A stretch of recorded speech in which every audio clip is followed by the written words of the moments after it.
tuning in to Heavy Heart Ministry. My name is Miss Lettice, and today I would like to talk about Mollie Tibbetts.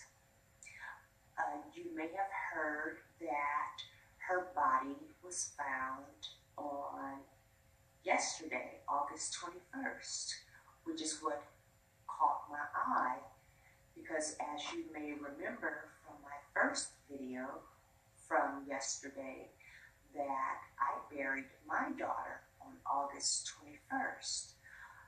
So this story captured my attention, not only because she was a missing person that was found murdered, but also because she was found on August 21st. First and foremost, I must send out my deepest condolences to Mollie Tibbetts' family, especially her mother. I know very intimately the journey that they're about to undergo, and it is a very painful journey. So I will definitely keep all of them in my prayers.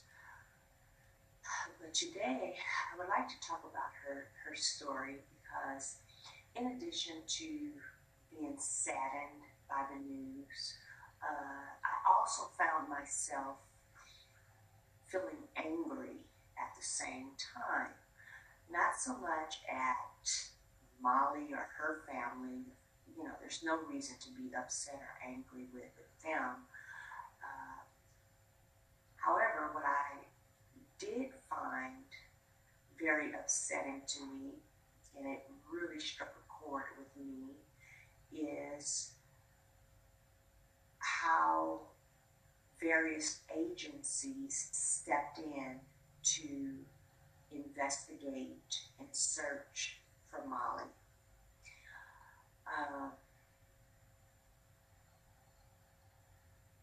As some of you may be aware, when my daughter went missing, it was difficult to get the sheriff's department to even begin a search for my daughter. As a matter of fact, after I filed the missing persons report, they didn't even begin searching for her until almost 3 days later, after she had gone missing, after I had filed the report. So my family and I, we had already started off on the wrong foot with the police department.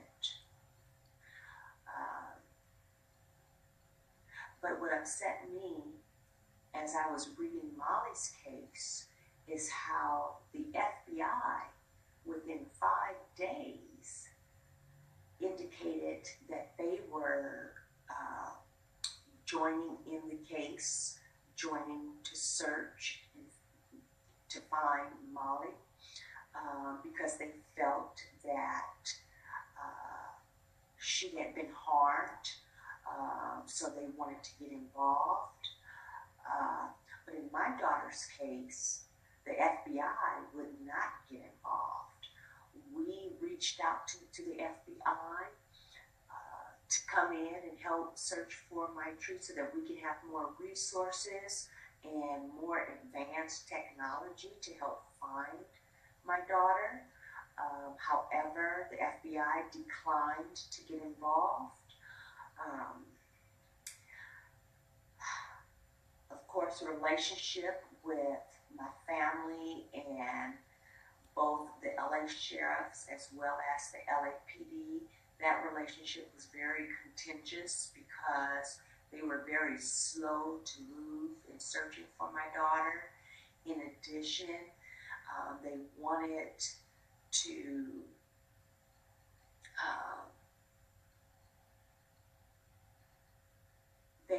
do very little because they felt that my daughter was simply running away and didn't want to be found, which that's another sore spot with me, because I don't understand why in some cases they'll immediately um, rally and jump to attention and start searching for certain people, but for other people, they just say, oh, well, they probably just don't want to be found. They're an adult.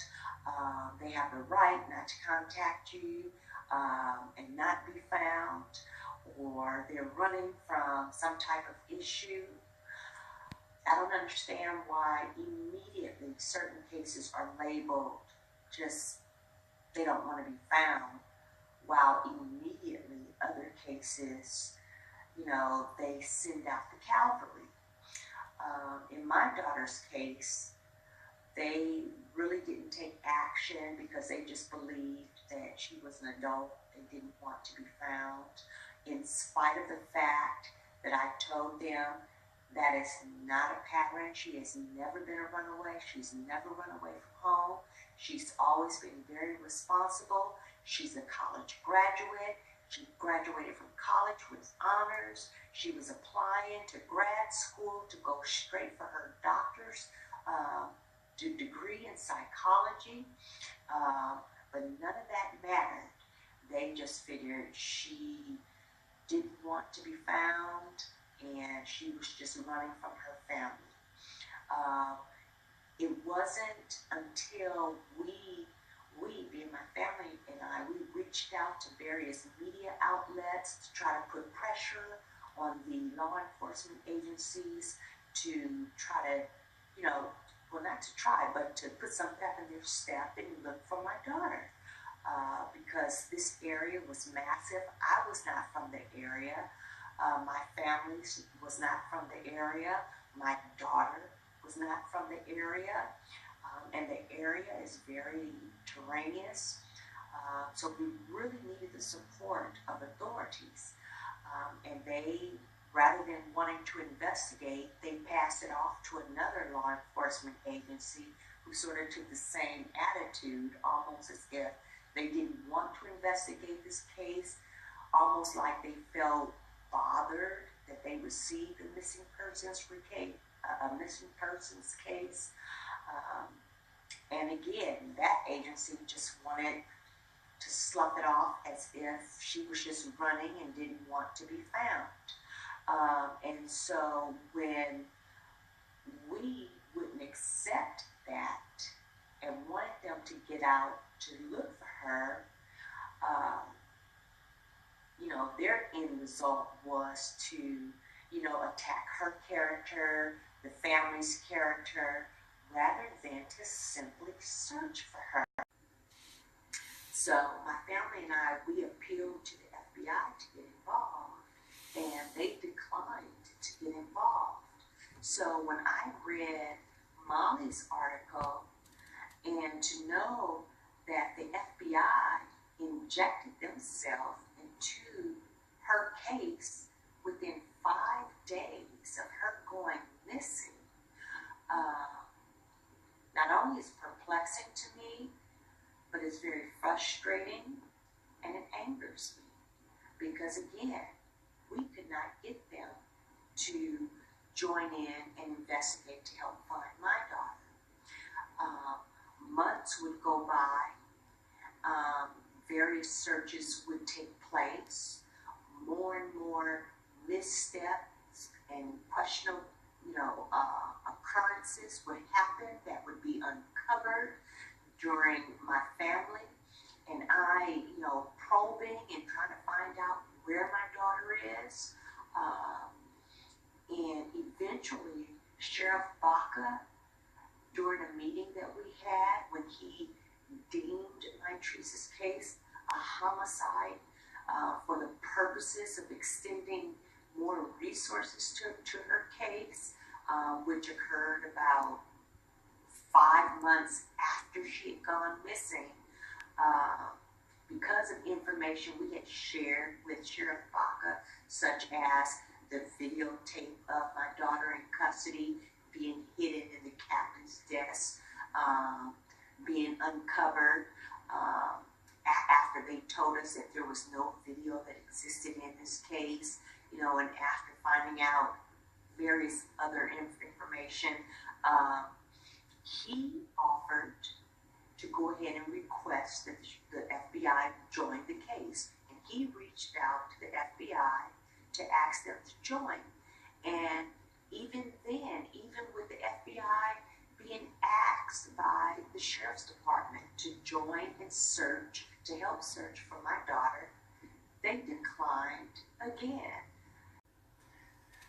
So once I saw that I could take the case no further, my family and I, we could take the case no further, I had to turn it over to the Lord, because I still had a small child to raise, and I had so much hatred and anger in my heart, because I felt like they viewed my daughter as just being unimportant and insignificant.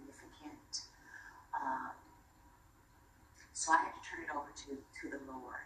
And once I did that, I felt a burden that was released from me. And it makes me think the scripture, Matthew 28:11, I believe it is, where it says, "Come to me, all you who are weary and heavy burdened, and I will give you rest." And that's what I did. I gave it to the Lord. I quit taking it back from him, and I finally just gave it to him. It's like, Lord, I can't do this. I need you to take this from me. And once I did that, I found rest in my spirit. And when I found rest in my spirit, I was able to find a blessing for me. But what helped me finally lay that frustration to rest, that the FBI would not intervene in my daughter's case and help find her and investigate her case even after her remains were found, was, I ended up finally just giving it to God, because there was no more that I could do to prove to the authorities that foul play is involved in my daughter's case. There's no way that my daughter, in the darkness, scaled up a trail, took off her clothes, and then laid down and died and semi-mummified in an open area, in a very remote area, in a pair of Vans tennis shoes that has no gripping. When we hiked to that area, we had to be harnessed, and we scaled boulders to get to the area where my daughter's body was found, where her remains were found. So it's no way she could have physically have gotten there on her own. Yet they want us to believe that she literally laid down and died. She hiked up there, laid down and died. You had a situation where you did not receive justice, and what did you do?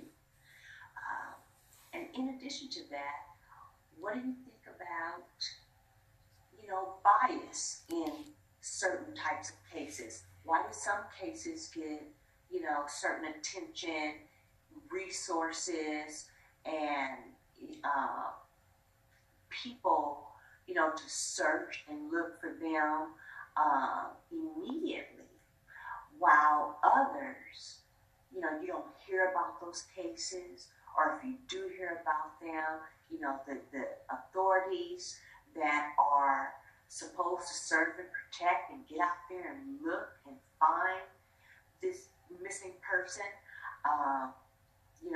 they don't move in those cases, and rather than to deem them as being in harm's way, so let's find them, they deem them as just running from their family, running from their problems, don't want to be found.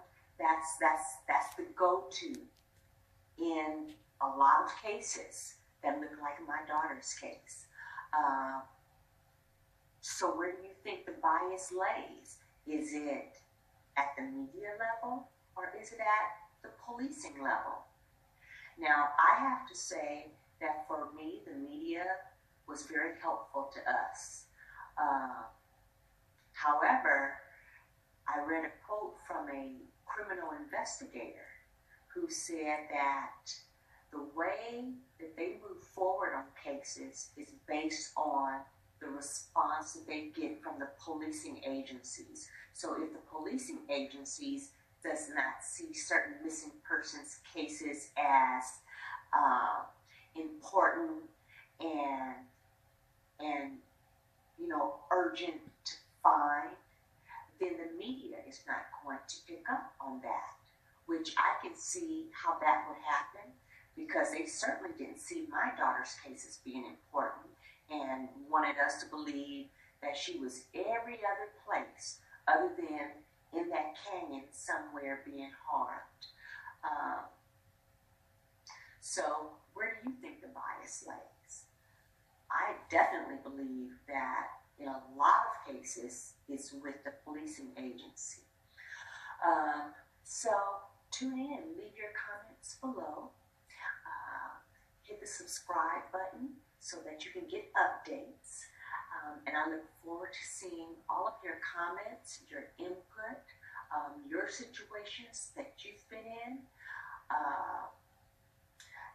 My situation that I shared with you and how I gave my situation to the Lord.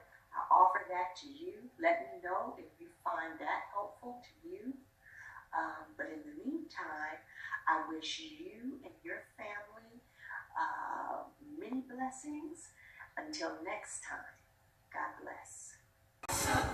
Now, if you're not too busy right now, if you could just lift your hands up and worship the Lord, our King and our Savior, the one who died but rose again for us, the one who still intercedes for us. Can the real worshiper show yourself? You don't need a piano. You don't need nothing but to think of God and his deity, how he's absolutely God, and there's no one like him, no